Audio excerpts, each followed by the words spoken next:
आप सबको बताएगा आज पेशावर में वर्कर कन्वेंशन हो रहा है। आज अभी इसी टाइम शेर अफजल मरवत पहुंच गया है। शेर अफजल मरवत का आप इस्तकबाल देख सकते हो पेशावर में। इमरान खान खुद नहीं आया, इमरान खान खुद जेल में है। उसका एक छोटा सा सिपाही शेर अफजल मरवत पेशावर पहुंच चुका है पेशावर वर्कर कन्वेंशन में। और ये पेशावर वर्कर कन्वेंशन की जो जगह है उनकी बाहर की सूरत हाल है, ये आप खुद देख सकते हो। ये लोग, ये भीड़, ये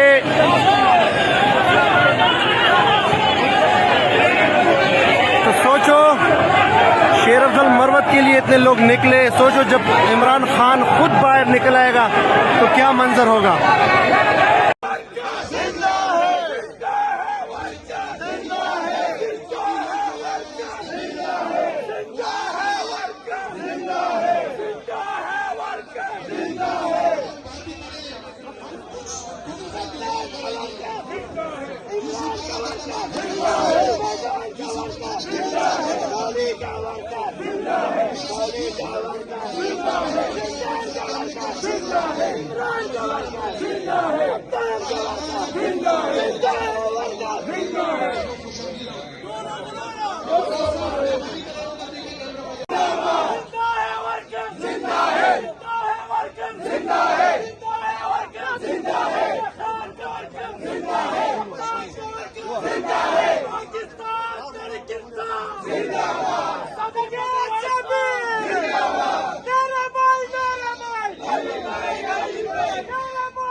पाकिस्तान तहरीक इंसाफ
मेरे माइनॉरिटी के दोस्त भाई सारे आए हुए, आप लोग जरा पीछे हो गए।